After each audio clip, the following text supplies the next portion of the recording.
Pitong suspek na umano'y sangkot sa carnapping at online na pagbebenta ng mga ninakaw na sasakyan at piyesa ang tuluyang nasukol ng mga tauhan ng PNP Highway Patrol Group sa isinagawang operasyon sa lalawigan ng Bulacan. Alamin ang detalye mula kay Patroluman Janine Kyle Sorongon. Timbog ang 7 suspect na sangkot sa kasong Republic Act No. 10883 or the new Anti-Carnapping Act of 2016 sa ikinasang operasyon ng mga tauhan ng Bulacan Highway Patrol Team sa pangunguna ni Police Major Renz Principe at sa pamumuno ng kanilang Regional Chief na si Police Lieutenant Colonel Joey Caise kasama ang kapulisan ng San Jose del Monte City Police Station sa Block 12 Barangay Gumaok West, San Jose del Monte City, Bulacan nito lamang nakaraang araw.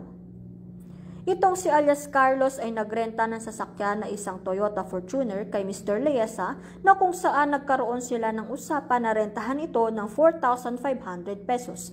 Pagkatapos ng ilang araw at tinatawagan na ni Mr. Leesa si alias Carlos, ngunit sa kabilang banda ay hindi na ito makontak. Sinuri umano ng may-ari ang GPS na nakakabit sa sasakyan kaso hindi niya na ito malocate. Noong June 28, 2025, dumulog itong si Mr. Leesa sa tanggapan ng HPG Bulacan para i-report na ang kanyang sasakyan na nirentahan ay binibenta na sa marketplace selling parts of Toyota at Fortuner kaya't nagsagawa agad ng aksyon ng HPG na kung saan isang HPG personnel ang nagpanggap na poser buyer at nakipag-transact umano kung saan ipipick up ang mga parte ng sasakyan. Pagdating nga sa lokasyon ng kanilang pinag-usapan ay kumpirmadong ang mga parts ng sasakyan ay tugma sa sasakyan na pagmamay-ari ni Mr. Leesa. Ayon sa papeles na dala-dala ni Mr. Leesa at dito na nagsagawa ng pag-aresto sa 7 suspect. Nakarecover din ng HPG ng 3 pang sasakyan, isang Toyota Camry 199, isang Hyundai Eon at isang Chevrolet Aveo. Binasahan ng mga suspect ng kanilang karapatan sa salitang kanilang nauunawaan at nasuksodiyan na ng Highway Patrol Team Bulacan Detention Facility habang hinihintay ang pagharap namang ito sa korte. Ang mga nasabing sasakyan naman ay dinala din sa himpilan ng HPG Bulacan para sa verifikasyon.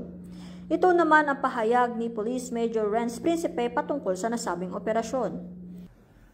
Una po sa lahat, nagugat po itong operasyon namin dahil na din sa reklamo ng ating complainant na natangayan ng kanyang dalawang pinaparentang sasakyang Montero at Toyota Fortuner. At nang hindi niya na makontak yung mga rumenta dito matapos ang kanilang kontrata at nang hindi na rin malocate sa GPS ang mga nasabing mga sasakyan, lumakas ang kutob niya na ito ay nakaharnap na. So natuntun namin itong mga nasabing sasakyan.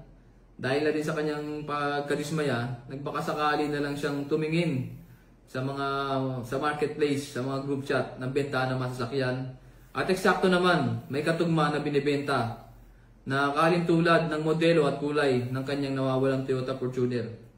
Kaya minabuti niyang dumulog sa aming opisina at agad naman namin itong inaksyonan at nagkasa ng operasyon laban sa mga sospek.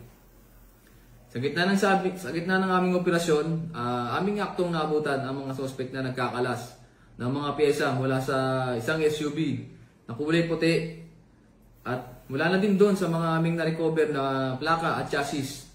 Amin na kumpirma na tugma ito sa ORCR ng nawawalang Toyota Fortuner ng ating complainant. Gayun pa man, ang kanyang Mitsubishi Montero ay chassis na lamang at pira-piraso ang aming na-recover sa karating na junk shop. Malapit din sa pinangyarihan ng krimen. Ang iba pang masakyan na aming na-recover mula sa nasabing lugar ay aming sasailalim pa sa macro-etching at aming pang beberipikahin kung ang mga ito ba ay involved din sa kanilang modus. Kami, ang Guardian of the Highways, ang kakampi nyo sa kalsada na patuloy na magbibigay ng serbisyong HPG. Dahil dito sa ating bagong Pilipinas, ang gusto ng pulis, ligtas ka. Mula sa tanggapan ng kampanyo sa kalsada at sa pamumuno ng aming buting Direktor, Police Brigadier General Eleazar P. Mata. Ako ang inyong PNN Correspondent, Patroluman Janine Kyle Sorongon para sa Police News Network. Alagad ng batas, tagataguyod na balitang pulis.